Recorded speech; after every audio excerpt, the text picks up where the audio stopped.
Finally, the Blackhawks have beaten the Wild. Join us next on the CHGO Blackhawks postgame show.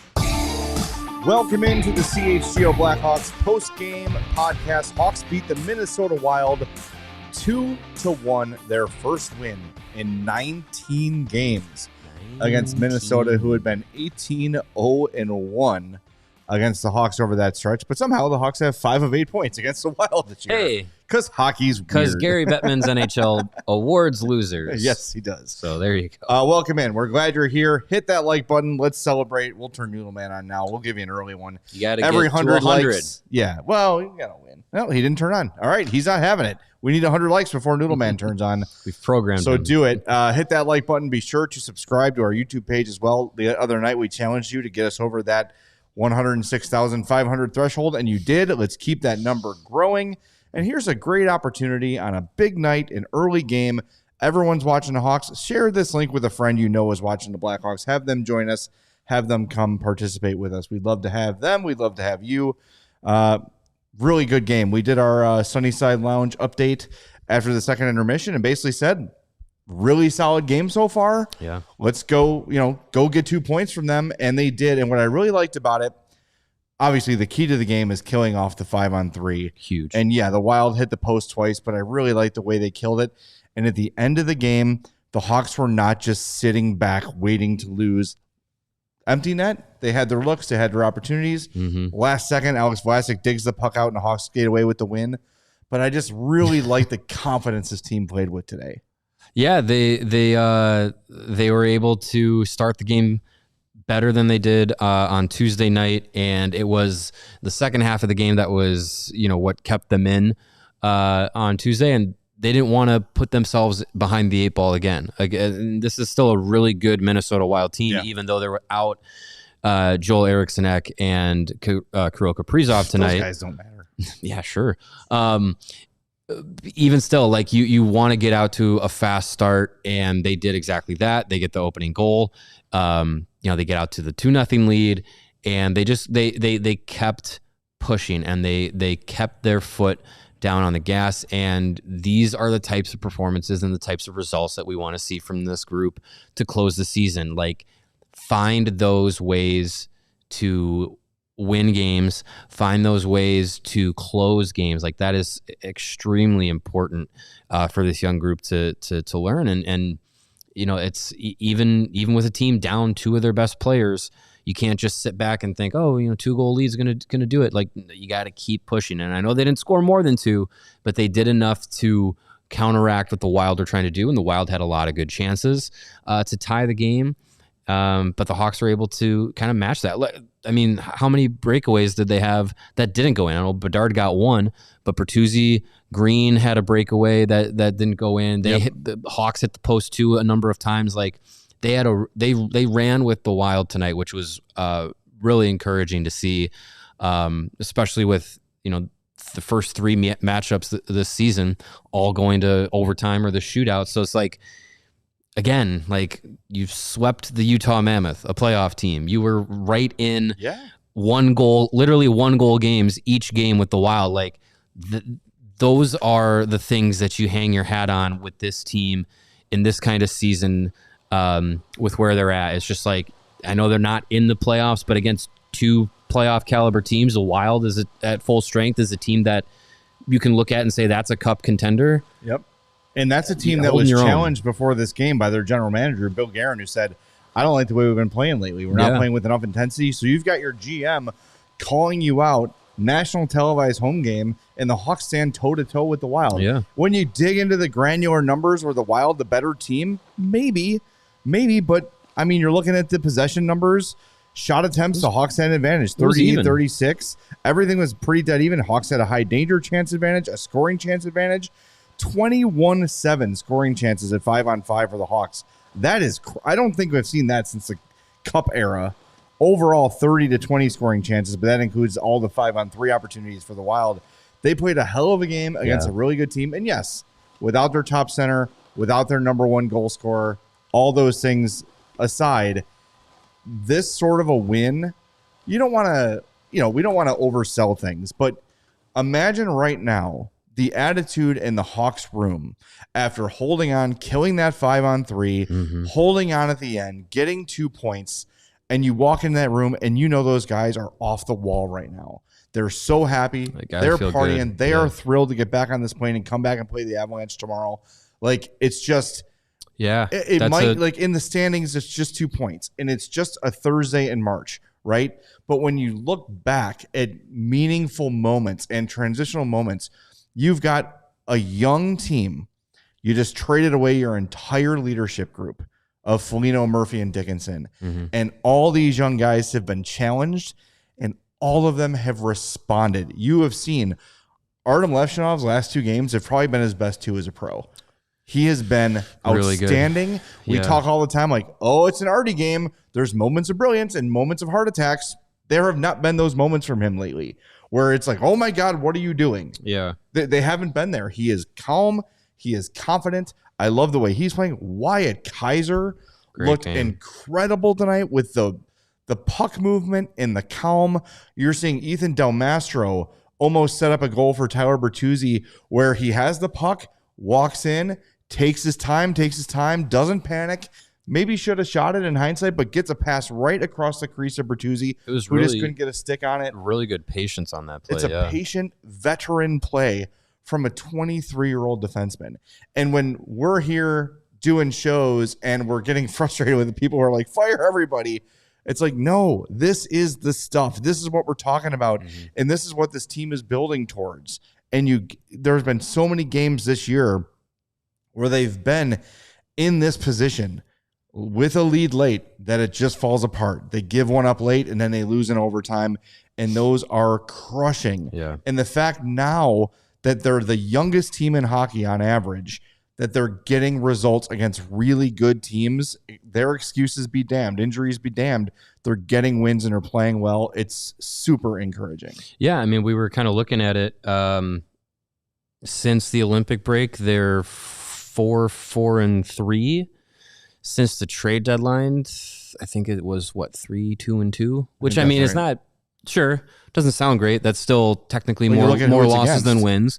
But yeah, I mean, it's been against good teams. Like, they've had a really difficult stretch since coming back from the Olympic break. 2 games against the Wild, 2 games against the Mammoth. You had a game against Vegas. You got Colorado tomorrow. You played Dallas too, right? Did they not Colorado tomorrow, Nashville Sunday, Islanders Tuesday, Flyers Thursday. Am I missing a game though? Since the Olympic break? Oh yeah, since the Olympic break. I know they lost to Vancouver. You had That's a stupid loss. Nashville loss, Avalanche loss, Mammoth win. So it'll be Avs twice. Yep. Jets overtime loss. Yeah. Canucks loss. That's stupid. Overtime loss to Dallas. Overtime win over the Mammoth. Overtime win over the Mammoth. Lost to Vegas. Lost to Wild. Win over Wild. Yeah. And that was an overtime loss to the Wild. Yeah. I mean, it's been a difficult stretch of games, and yeah, when you're the third lowest team in the standings, most teams are going to be tough challenges for you. But they've been answering it, and that's super encouraging. Like, I'm feeling really good tonight with the game. I'm feeling pretty positive about the way that they've been playing. I know losses still suck, but there's losses at this stage of the season with the group that they have. If you come away with like there's nothing good from it, that's truly like a loss. Yeah. But losses like the game on Tuesday. You lose in overtime to the Wild, but who tied the game? Levshinov stretched past the Bedard to Nazar. Everyone was going nuts over that. It's moments like that and those small facets of the game that you can take away as positives from this group, and then you're able to do that in wins. It's just that stacking of those positive results that push things forward. And that's when we talk about the development of all these guys. It's not going to be a straight line, to the moon. It'll have its ups and downs, but as more of those moments stack up, the downs don't go as far down as they do at the beginning of the path. You keep going up. It's like an escalator. Yeah, it's just really great to see a couple of little notes too. Really even distribution of ice time. There was no one, unlike the other night, that was just crazy high in ice time. Alex Vlasic led defenseman in ice time with 21:46. Connor Bedard led the team with 23:54, which is natural. You're playing with 11 forwards, so he's going to get double shifted as often as he can. Mm-hmm. But just a really nice spread. And did you notice Wyatt Kaiser with 25 seconds of power play time today? Yeah, he got on the power play. Why not? The end of a power play, but still, way, But the power play since the break has actually looked really effective. They didn't get a power play goal chances, tonight, but they're getting. And we said this all along. Once they're in the zone and once they're set up, the power play is pretty dangerous. They can create opportunities and get good looks, and they've got obviously guys that can put the puck in the net. Mm-hmm. But the challenge has always been just getting the puck into the zone. It's been way better. And who would have thought that the double slingshot power play is what's made all the difference for them? Yeah, okay. I mean, a couple times it's worked. Yeah. It's worked. It's been working. A couple times I'm still pulling my hair out thanks to Game Day Men's Health. It's staying put. It's staying in there. Yeah. I mean, it's the power play has created a lot of good looks. I know Brian Green the other night had a really good chance that didn't go. They've created some good opportunities, and eventually those are going to fall. And that's just, again, that their top power play unit includes at times Rinzel or Levshinov. It includes Nazar and Bedard, and the second unit has got Green and Lardis and either Rinzel or Levshinov. So it's you're getting those young players that opportunity to be part of those units. And you go back to what Jeff Blashill said at the beginning of the season, and the kind of privilege it is to play on special teams. And the young guys are getting the opportunities to do that now. It's especially on the penalty kill. That 5-on-3 is, the posts help, sure. Obviously. No doubt. But the poise to be able to, stay composed and be able to not get too scrambly and not get too out of position, and especially on a 5-on-3, you can definitely get into spots where you're chasing. They were able to really just kind of lock down and clear pucks. It was a really gutsy effort, especially on that 5-on-3. Anytime you have a 5-on-3, there's going to be moments where you survive and hang on, right? Because you got some luck one way or another. Yeah. It's I'm not worried about the post getting hit. I'm glad it was the post and not the back of the net. But again, just a gutsy effort from start to finish. And like you said in the pregame, don't start slow again. Come out ready to go. Mm-hmm. And they were. They did. And now they get 2 points. It's just okay. And you hope it resonates. Tomorrow, they're playing against the best team in hockey. Yeah. And, they have not been the juggernaut they've been early in the season, but it is still the Colorado Effing Avalanche. And you got Arvin Soderblom in net, so let's see how they respond tomorrow night. But I guarantee you they're going to go out with a lot more confidence and swag now than they would have had they given up a goal in that 5-on-3 and then maybe ultimately lost in overtime. Yeah. This is the sort of thing that inflates the confidence of a young group, and you're happy to see it. All right, it is time to give you our nominations for our Game Day Men's Health Game Puck nominees. Better father, better husband, better man. Go to Game Day Men's Health. Visit GameDayCHGO.com to find the locations closest to you. We're going to go with 4 nominees today because why the hell not? Because we can. I want to give a special shout out to Alex Vlasic, who I mentioned earlier. Ice time leader, 21:46 of ice time, including a team high 2:54 shorthanded, had 2 shots on goal, 2 block shots, was a +1. Not just the block shot. He saved the final goal. Saved the final goal. Yeah. And even moments before that, saw him clear in the front of the crease, putting 2 hands on the stick and shoving guys out of the way. Like a game like this, too, where Minnesota's taking her shots and getting away with stuff that everyone saw. We should talk about that after the break. I'm sure we will. Yeah. That fires up a team, and you want your leaders to step up. Alex Vlasic is a leader on this team, and it was good to see him get the red ass out, which we don't see from him very often. Ilya Mikheyev, if you kill a 5-on-3, he plays a huge role in it. Also got a goal in this one. He was a +1, 2 shots on goal, 4 shot attempts, 15-10 of ice time, including 231 shorthanded. Just a penalty killing monster. We're going to give one to Spencer Knight. The goal he gave up, not totally ideal, but overall, really, really solid. Kept him in there at the end of the game. Very, very strong. Stopped 28 of 29 Minnesota Wild shots. Other than that one goal, which is not a great one to give up, but also Ryan Green blocking the shot, kind of knuckles the puck. Yep. He stopped every other one of them. Yeah. So, I mean, like that's what you need. The last nominee, Connor Bedard, with a goal, 23:54 of ice time, 6 shots on goal, 11 shot attempts, won 5 and lost 8 faceoffs. So not great there, but everything else you saw from Connor Bedard, like I said after the last game, these are Connor Bedard games now. Double-digit shot attempts, 4, 5, 6 shots on goal, multiple points or a goal in the game. He's feeling it right now. This is the best I've seen him play. Yeah. He looks absolutely unbelievable and dangerous all the time. Scott Powers notes 11 shot attempts is the second most Bedard has had this season. His 6 shots on goal are tied for third most this season. And a note from the Blackhawks, tonight's goal to put the Blackhawks up 2-0, which was eventually the game winner, was Connor's 12th of his career, officially surpassing Jonathan Toews and Bobby Hull for the most by a Blackhawk player aged 20 or younger. And Eddie Olczyk, just because. Eddie Olczyk has all of those records. He has to be in all teenage stats just by default. All right, we're going to hit the break zone for the first time. We already have 245 likes before we hit the first break. We love you for that. We thank you for that. But there's 500 plus people watching. That means a lot of you have not hit the button. Let's do it. Let's hit that like button. Let's get Noodleman activated at least one more time with 300 likes. I know we can do it. We'll talk to you in 2 minutes on CHGO Blackhawks. Good, better, best. Chicago's home to that amazing slogan, and Bet365 is honoring it with a 3-word motto of their own: early payout offer. Here's how it works. Your team goes up 10 points at any point in the game. Bet365 pays you right there on the spot. That's how it's done. Bet365, where winning is everything. Download the app today.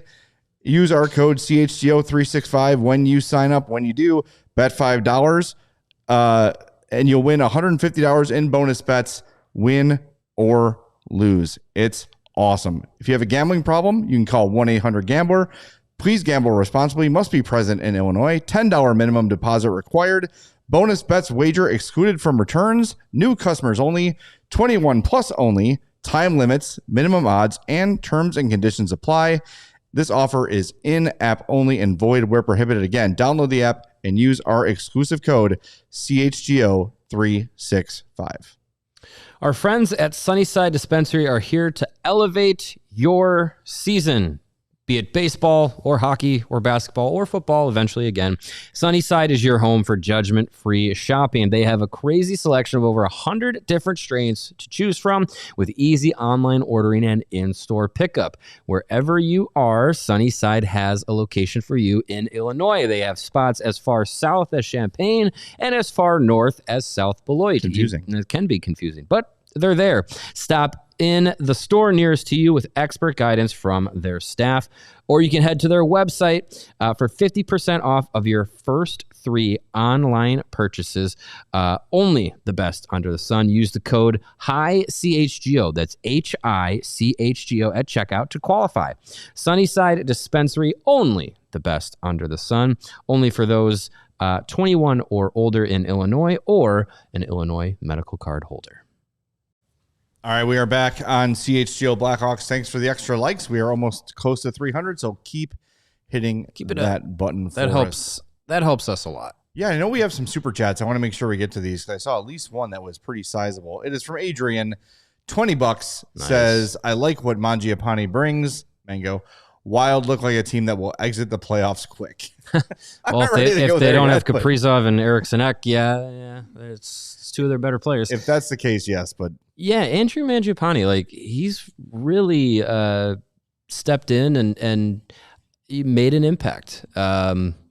Got what he got the assist, on today, the Mikheyev goal. Yep. Really nice setup. So he's got 2 points since he's been here, and Jeff Blashill has noted, that he's a north-south player, and this team doesn't have too many guys that is their primary style of play, where it's a little bit more direct. So this team needs guys like that. Yep. And I mean, he's not the biggest guy out there, but he definitely is not afraid to go to the net, not afraid to go to corners, not afraid to mix it up. And this is a game, these last few games against Utah, against Minnesota, they got physical. And this team, since the trade deadline, lost basically all of their physical players. Dickinson, Murphy, Foligno, and Doc, gone. And that's all the guys that liked to get into scrums and like to hit and drop the gloves and stuff. And tonight was another game where the Wild decided that they wanted to try and bully the Hawks, and they didn't back down. Nope. They had the pushback, and that's what you want to see. You want to see this group still be able to be there for each other. And especially the young players, you can't, this is a time when you're now establishing yourself in the NHL. You can't be the meek, I'm a rookie, I'm a first year guy, whatever. You got to be in there and feel it in your bones. I'm an NHL guy, and I can't get pushed around like that. Yeah. I like, Mangiapane, to me, he's got 1 year left on his deal. And let's be honest, the Hawks taking him on changed that pick from a second to a first. Oh yeah. Which is great. But he can be next year's Sam Lafferty, where if you get the arrival of Frondel and Kancherov and potentially Boisvert or who knows who else, he can be your 13th forward. He's a guy who was waived and was sent down to Bakersfield and didn't want to go. But he's a guy who scored 30-plus goals in this league before. Now, those days are behind him. He's not going to do that again. But he brings you value. He brings you a little bit of, for lack of a better word, sass, right? He's a little guy, but he's feisty. He's not afraid to get in a scrum and to talk he's crap. Sassy, and Marcus Foligno is zesty, and those guys, they bring it all. I that's for sure. That is something that can be valuable. And as we've said before, sometimes it only takes one guy to drag the team into the fight, right? Hey, Connor Bedard takes a hit along the boards, or Ryan Donato is getting repeatedly pummeled in front of the net, and Mangiapane or Del Mastro or whoever is no, F that. I'm coming after you. Right? That's what happened with the Ryan Hartman play. He takes a swipe at Bedard, and Kaiser jumps him. That's it. That's what yeah. And then it's the team responding all right, let's go. Mm-hmm. And the opposite is also contagious. As I don't want to get into it again, we did it yesterday, but the Maple Leafs thing, they see their captain get kneed. Radko Gudas knees them, and they all the non-action. Yeah, look at that. Oh, that looks painful. I didn't see it. Let's go back to the bench and just skate this one to the final horn sounds. Right. And the more these moments occur during the course of a game, in the course of a season, it unites these guys. And I do feel as much as they all loved Murphy and Foligno and Dickinson, and they should have, their easy guys to root for, great teammates, great leaders. When they were moved out, I think there was a shift in that room of all right, this is our room now. Yeah. Let's go. Let's take this thing and, let's run with it, because we have this great opportunity. We're all really confident young players. Let's show that confidence is deserved, right? And let's go show the teams around the league that we're not just going to fold because our captains are gone, and they haven't. I've really liked the way they've played since the break. The Vancouver game sucked. That was deadline day, so you can excuse it a little bit. The Vegas game, the score looked bad, but it didn't feel – the first period was awful, but the next 40 was okay. They just weren't able to score.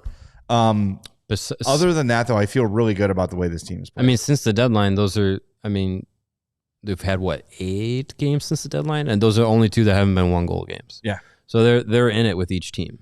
And when you have that moment where it's after the deadline and you look around the room and all the guys that were the ones that spoke up or were the ones that you could look at and say like, oh, if they're going to be able to be somebody that steps up in a moment and they're no longer there, you start to point the thumb. Yeah. And you start to go like, it's on me now.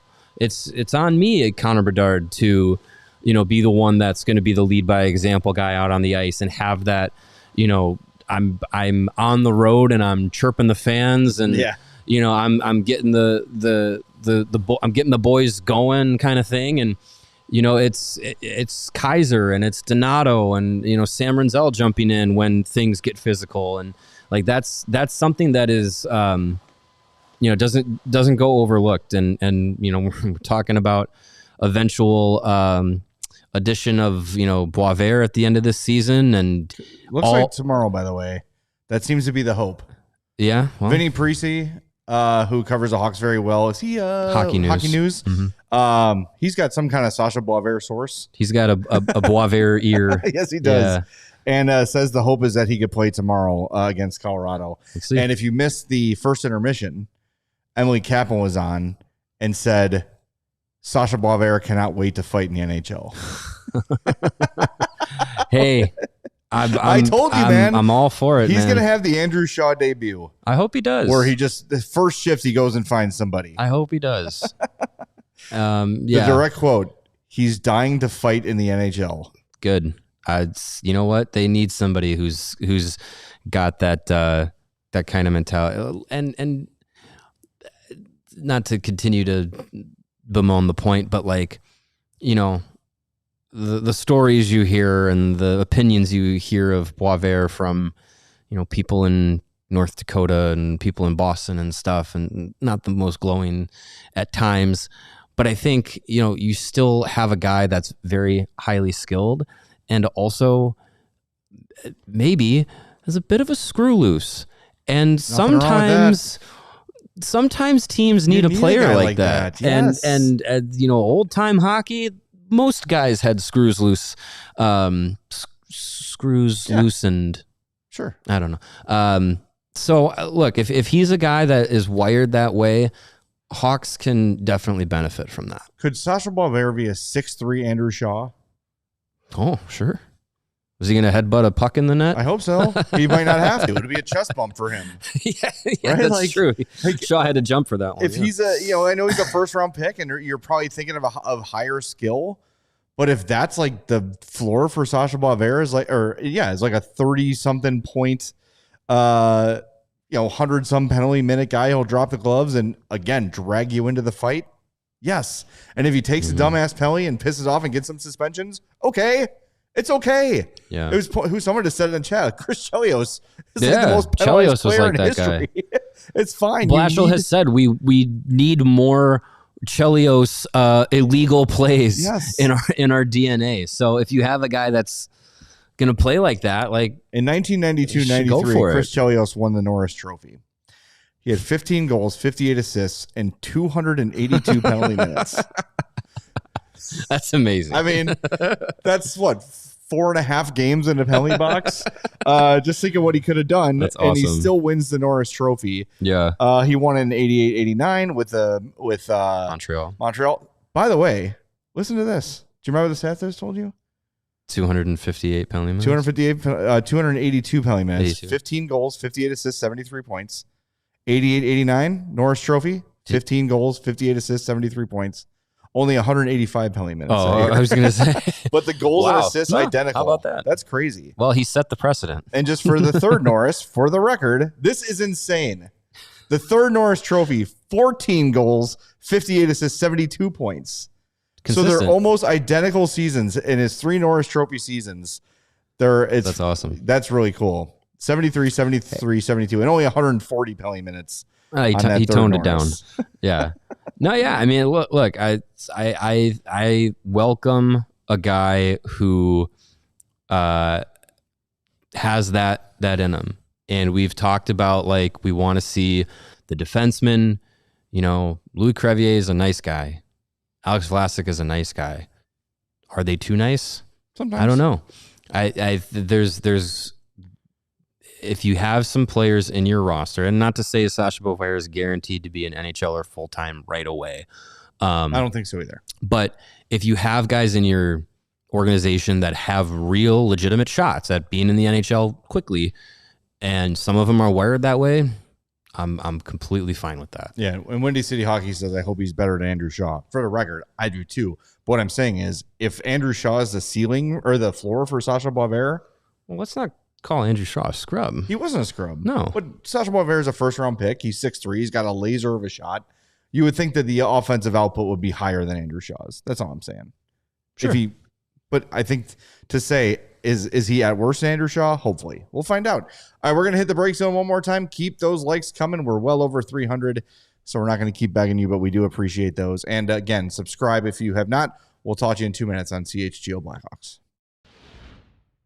New vehicles are in store at Ray Chrysler Dodge Jeep and Ram, and this is your chance to score a great deal at the Declaration of Deal sales event. Head to Ray Chrysler Dodge Jeep and Ram on Route 12 today to choose from their huge inventories of new Chryslers, Dodges, Jeeps, and Rams' models.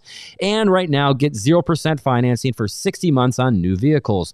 Plus, you can shop over 125 vehicles priced under $20,000. With the friendly team of experts at Ray Chrysler Dodge Jeep and Ram, they're there to help you during each step of your car shopping journey.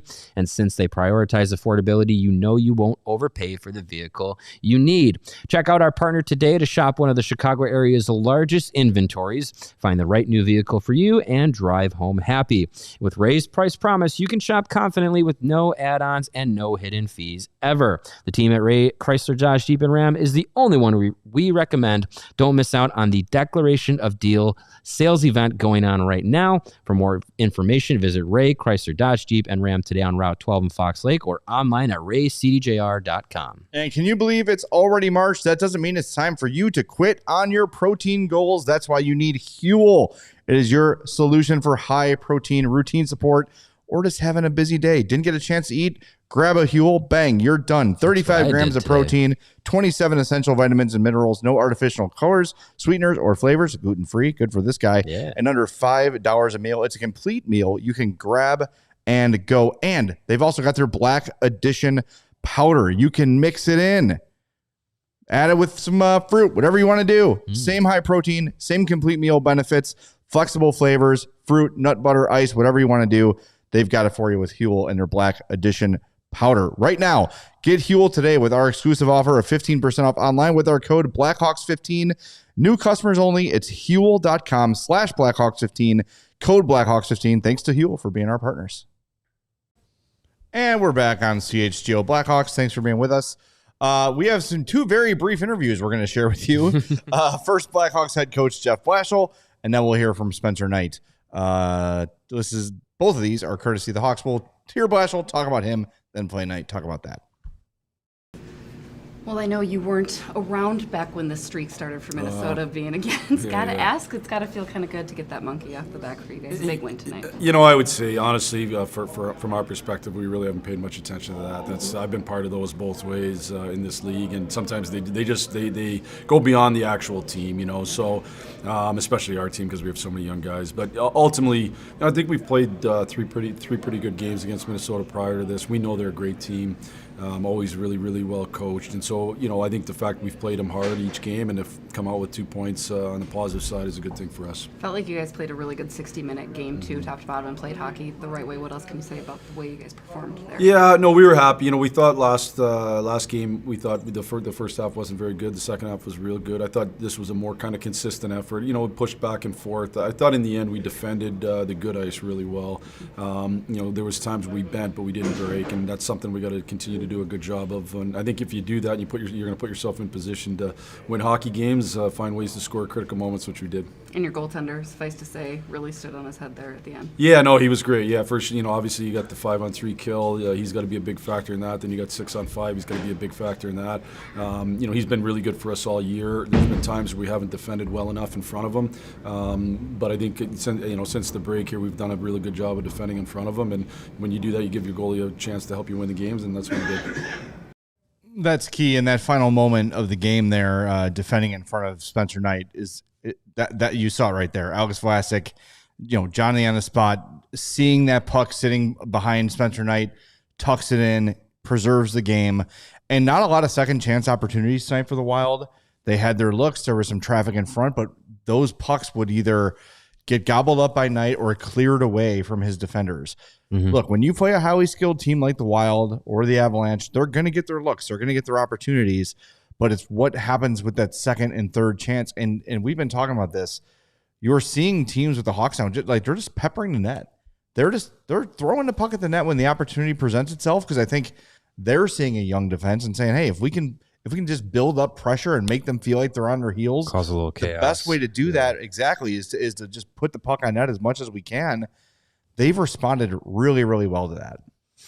Yeah, I think it's one thing that Spencer Knight has really talked about a lot when it comes to him feeling comfortable is trusting that his defensemen are going to be able to clear away those second and third opportunities, and I think we've seen it increase in the quality of that kind of play since he's been here, and a lot of that goes in to the trust between goaltender and defenseman, and especially with these young guys, like that's going to be a big thing moving forward, because we talk about trying to clear the net and be physical that way. Pucks are going to rebound. Pucks are going to bounce right in front of the net. Like, you want to be able to not only clear bodies but clear the puck away, and it takes a lot of calm, composure in your game to be in those positions and know where to get it away, and not just slap it down the ice and it's an icing, but also but a lot of times, like, hit it to the corner where it might ricochet and clear the zone, but without enough momentum where it does go down for an icing, or you're clearing it to a clear area where your teammate can win a foot race.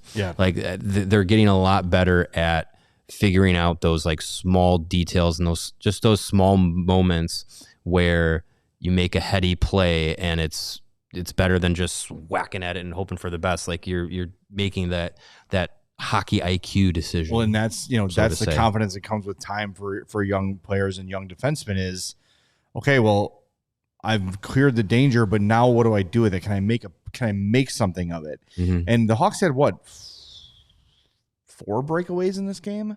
Bedard scored on one. Green and Bertuzzi had one, and one. Burakovsky almost had one, but the puck jumped on him. Yeah. He was right out of the box too. Did Donato?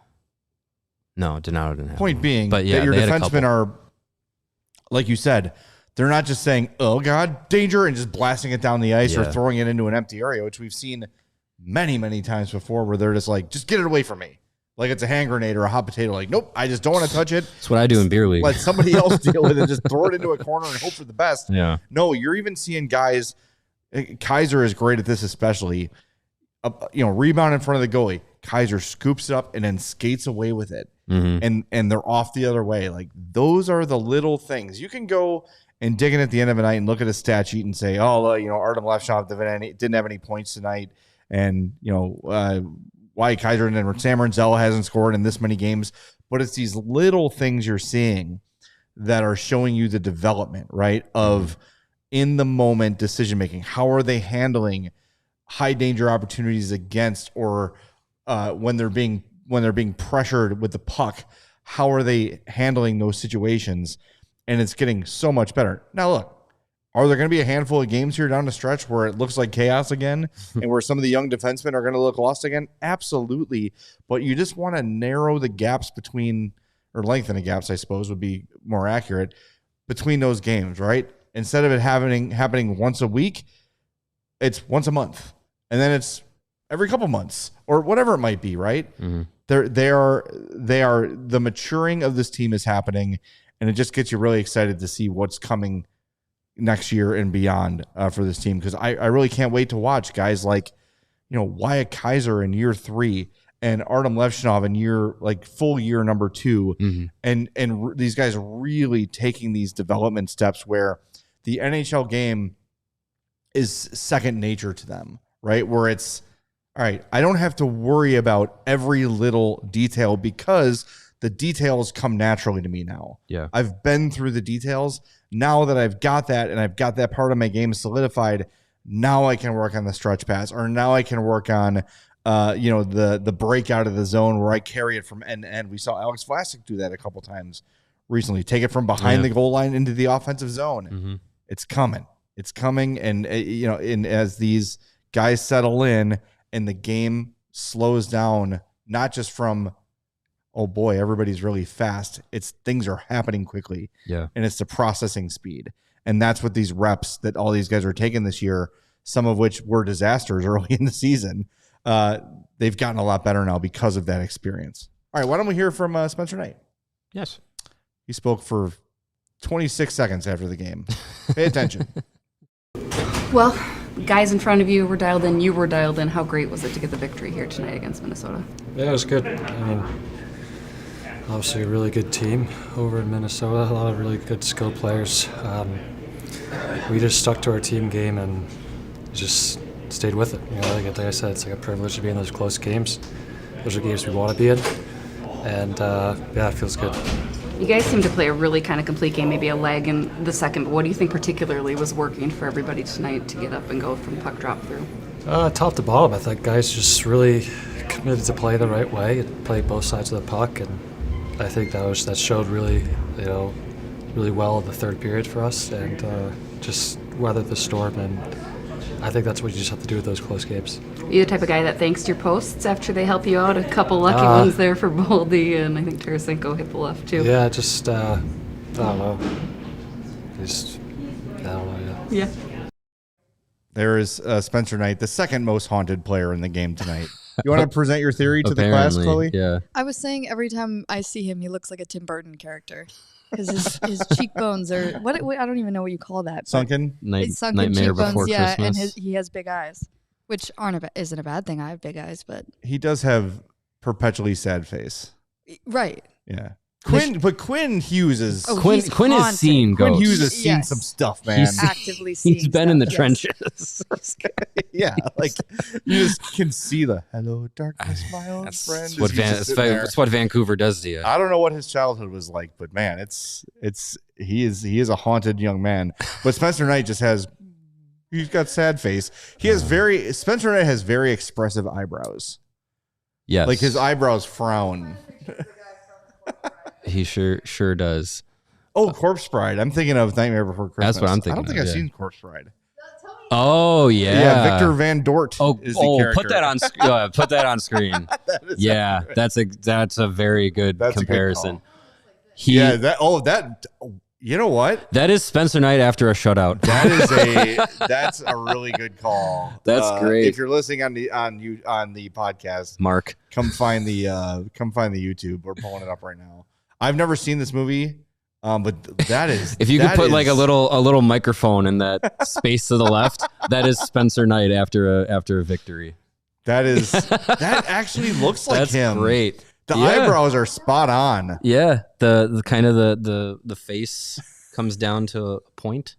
Yeah. I like that. Wow. That's good. That's really That's good. That's good perspective. All right. Well, Spencer Knight reminds us, get your votes in for the Game Day Men's Health Game Pucks. Oh, that's funny. We have 4 nominees today. It is Vlasic, it is Mikheyev, it is Bedard, and it is Knight.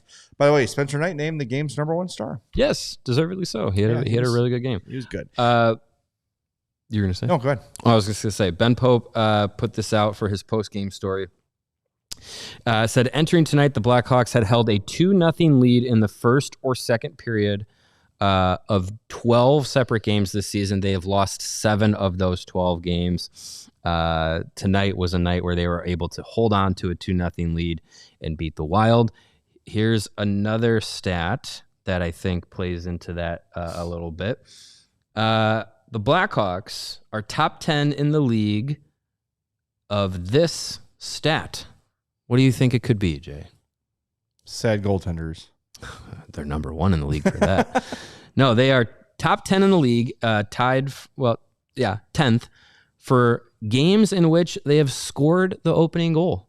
38 times in 68 games this season. They have scored the opening goal. Now, of the top 10 teams that have done that, Blue Jackets, Capitals, Avalanche, Wild, Penguins, Hurricanes, Jets, Islanders, Canadiens, and Blackhawks, they have the fewest wins when scoring first. They are 21, 11, and 6. But, I mean, it's baby steps, but think about 2 years ago. Yeah, they were never the first team to score a goal. So like it's good that like we talk about like starting games the right way, like getting the opening goal is the easiest way to start a game well. And they've been doing it a lot more this season, and they're blowing some of those leads, but they've been able to sometimes regain those leads, get back to ties. Like they're learning to start games right. And now the next step is like, okay, close out those games. Yeah. This was one of those games where they started it right and they were able to close it out. That's it. And all of this, like we've been saying, is key to the long-term development of a team. Is you have to learn to win. You have to learn how to win hockey games. And it sounds cliche. And hockey coaches are big-time cliche people. We know that. Hockey in general is a pretty cliched sport, but it exists for a reason, right? And the winning hockey that he's talked about since day one is starting to pay dividends because Jeff Blashill has been pounding this message into their head since the first day of camp of strong on pucks, puck support. Like, how many times did we see in this game guys bail out their teammates by being available for a pass and not leaving the zone too soon? It's these little things that improve incrementally throughout the year. When they all come together, you turn into a good hockey team. I know it sounds crazy, but like it's these little, you can't build a house. You just don't lift it up and it's there. You put up the first post and you nail it in. It's like, it all comes together in the end. And you're seeing this thing get built here, and you've got your best prospect on the way in a week or two. Since Bedard, yeah. Like it's crazy. I'm gonna say something about this team that I don't think anyone's said in the 4 years CHGO's been around. They're laying the foundation brick by brick. Well, nice. I've never heard that. Yeah, I don't think there's a T-shirt that says that in our CHGO store. I don't think so. No, I don't think so. Chloe, you were working on something?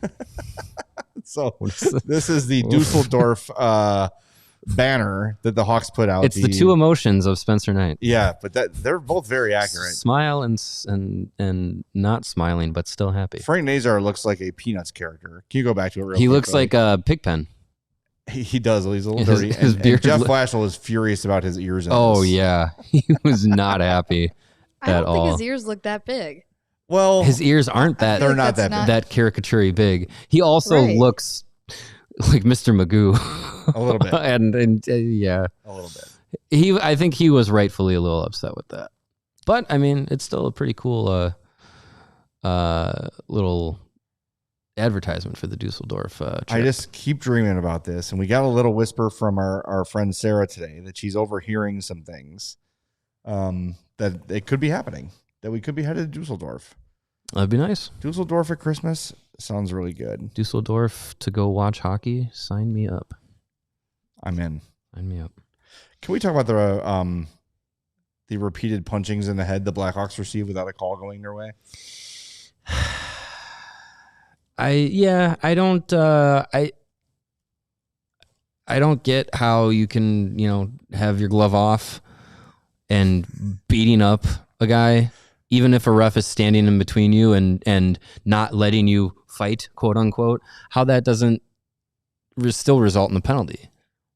I don't get it, especially when it's two guys, McCarron and Middleton, jumping Donato, and then it's McCarron beating him up over the referee. Like, that's I don't know how that's not a penalty. It's also, and they called a penalty, sure, but it was all offsetting. It was all offsetting. Renzel and Donato also got you equal can't get penalties. Punched 50 times and break even. Yeah, I didn't like that. And Sam says Nazar had his gloves off too. Yes, but he wasn't throwing punches. Like Middleton and McCarron were both punching Ryan Donato repeatedly at the same time. Yeah, it was a handicap match. Like, what are you supposed to do? Yeah, I don't know. Refereeing has been a problem all year. It's not just with the Hawks, but it does seem especially pointed towards the Hawks. Ringside General, who creates a lot of really good stuff on social media for the Hawks, it popped up on my Instagram, like the 5 worst calls against the Blackhawks this season. I'm like, there's got to be 50. Oh, sure. And I just can't shake off still that Tyler Bertuzzi disallowed goal. They called interference. I cannot. I will never let that one go. Wasn't that like in October? I don't care. It was so. It feels like a lifetime ago. But oh my god. Yeah, that was a horrible call. It's so bad. And I know, like, to Hawks fans, it feels worse.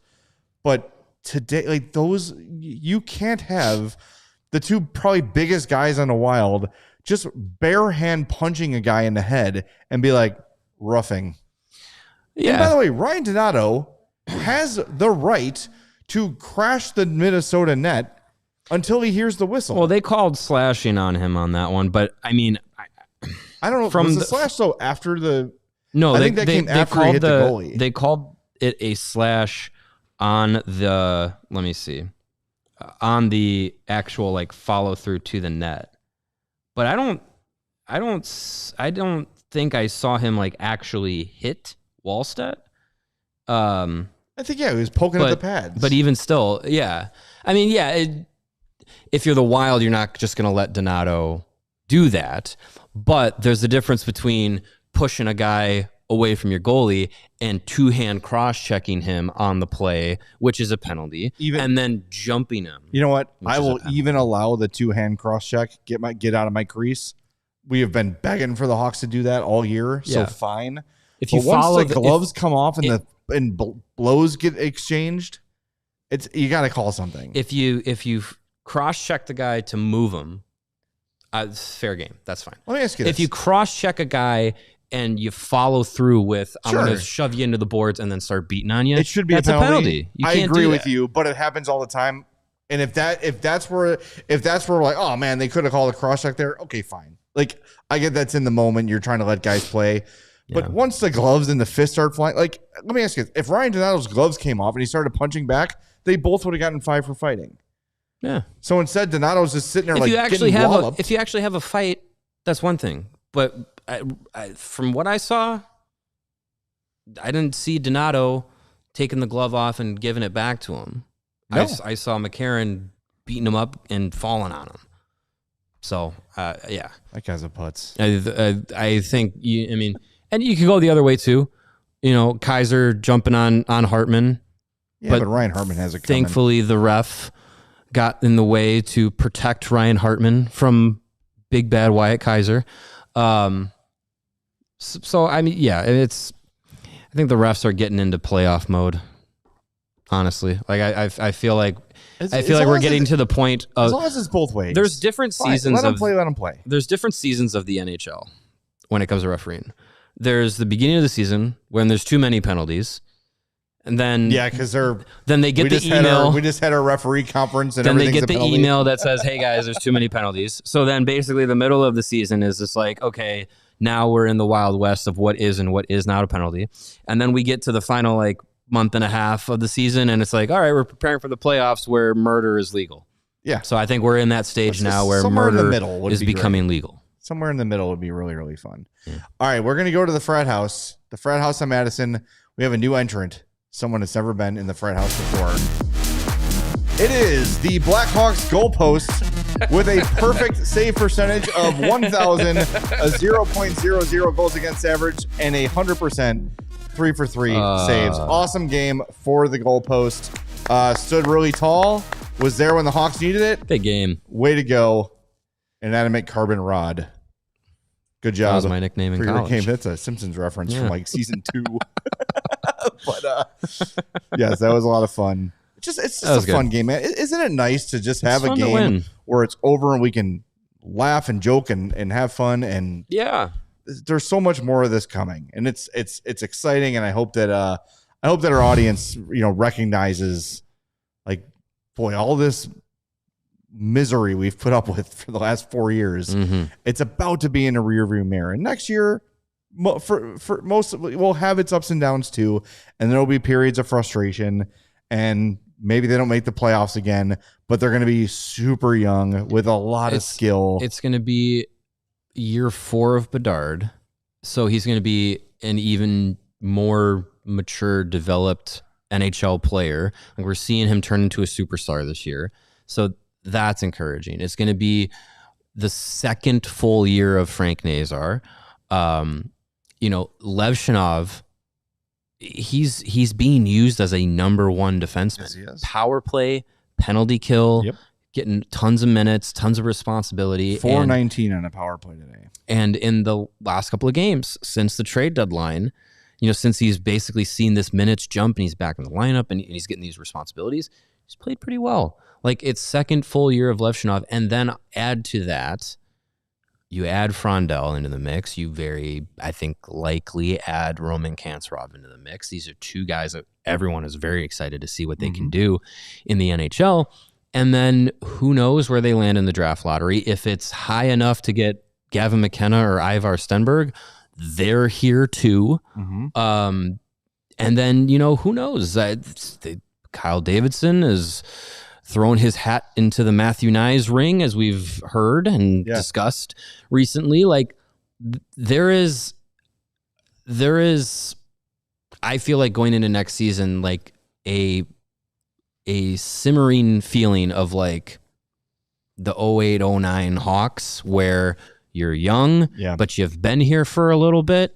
You're not fresh newbies anymore, and you might F around and find yourself in a playoff chase. Well, I wrote about the Hawks getting a Matthew Nyes, Jason Robertson, Robert Thomas type. It'll drop tomorrow morning for diehards at allchgo.com. I think it's out at 5 a.m., so it'll be there bright and early. Yeah, you don't have to get up at 5. It'll still be there all day, but it'll be nice and early. By the way, one note here about Levshinov. 10 defensive zone faceoff starts, 3 neutral zone, 1 offensive zone start. So answering the bell in the D zone to start most of his shifts. And you look at the analytics today, he was on the ice for 13 shot attempts for, 15 against. That's a 46.43 Corsi, but he is drawing top matchups. He is starting in the defensive zone, as I pointed out. He's been really effective. When you look at all strengths for Artem Levshinov, he was 25 shot attempts for, 17 against. Tyler Bertuzzi at all strengths today, 32 shot attempts for, 11 against. It's a 74.42% Corsi. Dang. And Ethan Del Mastro, limited ice time, 70%. Nazar, 69.23. Nice. Tavo, 65. Andrei Burakovsky, 64.29. Good. Bedard, 62.22. And then Levshinov, 59.52. So the Hawks had 1, 2, 3, 4, 5, 6, 7, 8, 9, 10 players above 50%. It's good. That's what you want to see. Against a good team. That's what you want. All right, we have to award our Game Day Men's Health Game Puck winner. Do we have a winner? We have a winner, and we have a special guest here to announce it. Sarah. Bedard. Thank you very much. I didn't think that was actually what you were doing, but it excites me. We need to make a little sound drop of Sarah saying, We do. Bedard. Thank you. Wait. Bedard. At least she's getting the name right, not Berard. And Will asks, can we explain the Corsi percentage? Yes. So Corsi is the percentage of shot attempts for versus against with you on the ice. Attempts to put the puck to the net. Yeah. And Fenwick is the same thing, but it unblocked. With unblocked shots. Exactly. Yeah. And then shots on goal are shots on goal. And what the Blackhawks say they value, for the record, is shot attempts.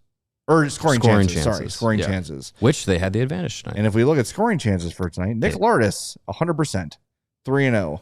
Perfect. Tyler Bertuzzi, 17-1 in scoring attempts. Artem Levshinov. With him on the ice. Yeah. Andrei Burakovsky was third, 7-1. Artem Levshinov, 15-3. That's great. They were, 10-2, I think, in the first period as a team. That's at all strengths. Yeah. Let me check the... It's a good game. Yeah, at even strength, Levshinov was 8-1 on scoring chances. The analytics, the eyes, It all matched up. Hawks played a really good game, and they should feel good about themselves going into tomorrow. We have a couple more super chats we got to get to too.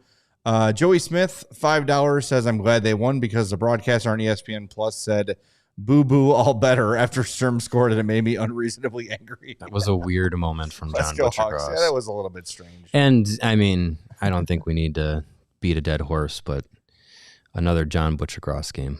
Yeah. Good game by Connor Bedard. And Dan says, great win and great hat, Jay. Thank you. This is it's the second time you've had your hat complimented. I know. Emma's is boyfriend it? has the same, it's a Jerry Garcia's Wolf guitar nice. logo. Nice. That's what that is. And we are in overtime, by the way. So if you're watching on the Fast Channel, switch on over. But yeah.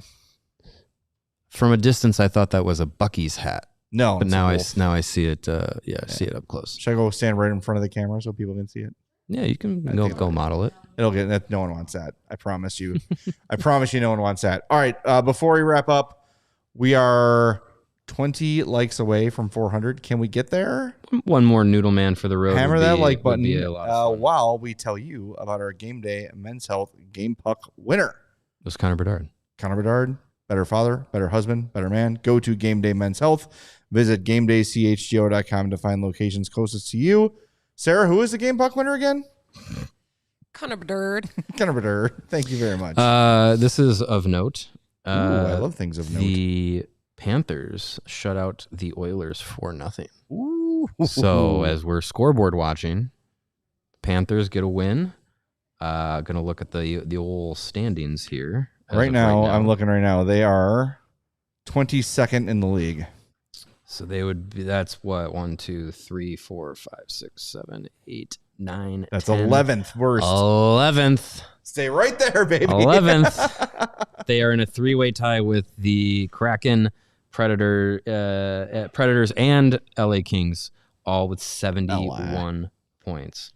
And with the Blackhawks win tonight, they have 64 points in the standings in 68 games, jumping them ahead of the New York Rangers. So the Blackhawks are now fourth worst in the league, no longer third worst. Woo-hoo. So hey, more progress, more improvement. That is a 77-point pace, by the way. It's good. It's good. That's a 16. That would be a 16-point improvement from last season. A big jump. And Windy City Hockey with a $5 super chat says, please say that was Butchergross's last game calling a Hawks game. The guy is a terrible broadcaster. I don't know. First of all, I don't look that far ahead. I will say this. I'm going to look that far ahead. I have a soft spot in my heart for John Butchergross because he is like the only person at ESPN. I would say him and Linda Cohn are the two hockey people at ESPN that actually gave it life when they didn't have a horse in the race. Steve Levy too. Yeah. Yes, fair. I just think that John Butchergross is not a play-by-play guy. It's never been his job description until the NHL came back to ESPN. So my issue isn't so much with Butchergross. Look, I've never done play-by-play. And if my first time was doing it was 3 years ago, I would still be not very good at it now. I promise you that. It takes a lot of flight miles to get good at calling a hockey game. It is the hardest game to call. No more ESPN games this season. Okay. I think that they have done John Butchergross dirty by putting him in a role he is not equipped for. He should be like Liam McHugh is on TNT. That should be John Butchergross at ESPN, taking the hockey players, steering the conversation, adding opinions of his own. That's what he's suited for. He's a studio guy. It's what he's always been. Yeah. So ESPN, you've got the rights to the NHL. Invest in the NHL. Get some play-by-play guys that can do the job. It can't be Sean McDonough only. Bob Wickhusen is great. He's awesome. Yeah, I mean, Butchergross does the college games. It's not that he doesn't have. But that's where you cut your teeth. It's not that he doesn't have the reps to be on play-by-play. Like, he's gotten a lot of it over the years. I just think it's the way that he does it is, it feels like he's doing like the Sports Center highlight read, but during a live game. Yeah. And I just don't think it flows well. Some people really like it. Some people don't. I think that I agree with you that if he was the full-time studio guy, like I think he'd be completely fine with that. A lot of people saying, I think not sarcastically, hire Chris Foster's. Lord Hossa and Lebowski said it. He can call a game. He can do hockey. He's done it before. Yeah. He just was, this is an original six franchise. But I don't know. I think he's better than Buccigross. I just think, look around the sports world. There's got to be somebody better than him. And it's not, again, I'm not trying to bag on John Buccigross. I'm not. I just think they've put him in a bad position. And yes, he's called college games. It's different. The stakes aren't quite as high. But like you saw when after the scrum, they cut to the penalty box and he's like, oh, well, there's 3 Minnesota players in there and there's only 2 in the Hawks that are getting a power play. No, that was the guy still in there from the power play that happened when the scrum happened. Yeah. Right. Like as a play-by-play guy, you got to be on top of all that stuff. You got to be right here on the game. Like you and I, during the course of a game, we'll be looking up stats on the computer. We might miss something that we can rewind. When you're the play-by-play guy, you've got to be totally on top of all that stuff. Mm-hmm. And that's like, as we're talking about with hockey players, like those little things, it's those things for broadcasters too, right? To notice those little nuances and make sure, okay, before I comment, check the clocks, all those sort of things. Make sure I'm pronouncing names right. Mm-hmm. And make sure, one thing that drives me crazy with a lot of broadcasters, you see this in the NFL a lot too, is there's a pregame narrative and that narrative is just stuck to for the entire game, regardless of what's happening on the field or on the ice or on the court. It drives me insane. Randy's got a good idea. Let's hear Jason Benetti do some hockey.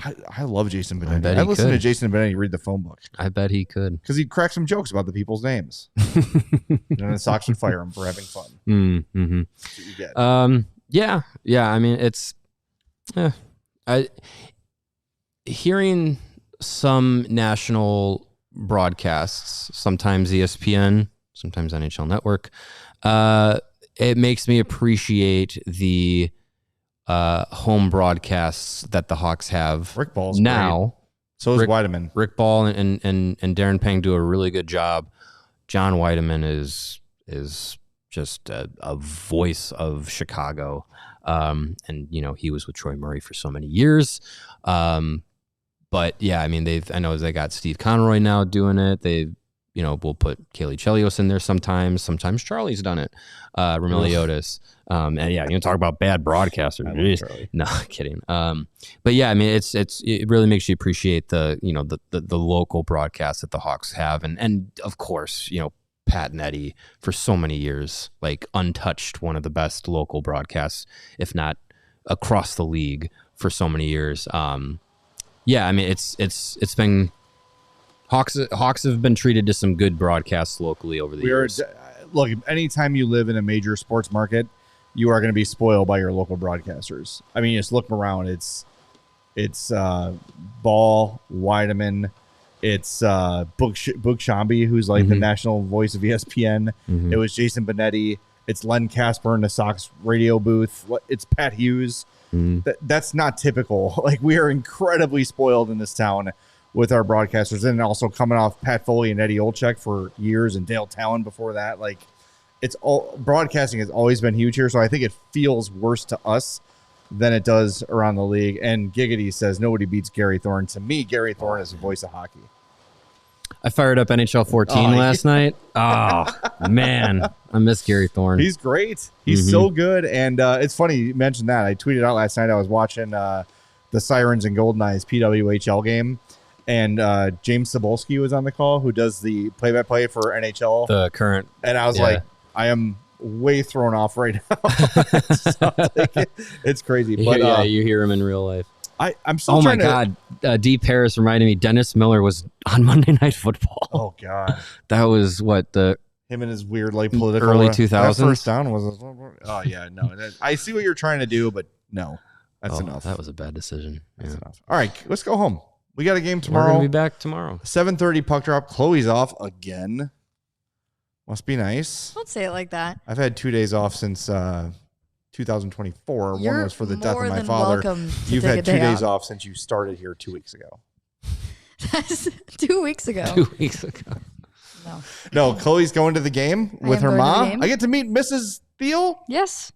All right. All the way from France. Well, yeah. I'm meeting. I'll stop where you're going for dinner to meet your mom. I want to meet your mother. Well, we're going to Renali's, so. I didn't want to get. All right. Well, I was trying to protect your privacy. Oh, who's gonna? I mean, we're not going to Renali's. Good move, yes. To the Saved it. 430 people watching. All right. Yes. We will talk to everybody. And Sam says, "Dead father card is crazy." Sam, if it's not dark humor, I'm not interested. Okay. That's how I mourn. All right. We'll talk to everybody tomorrow. 7:30 puck drop at the UC. Post game as soon as the Hawks and Avs wrap up. Me, Greg, Mario. We'll talk to you then on CHGO Blackhawks. We all silly like the mayor.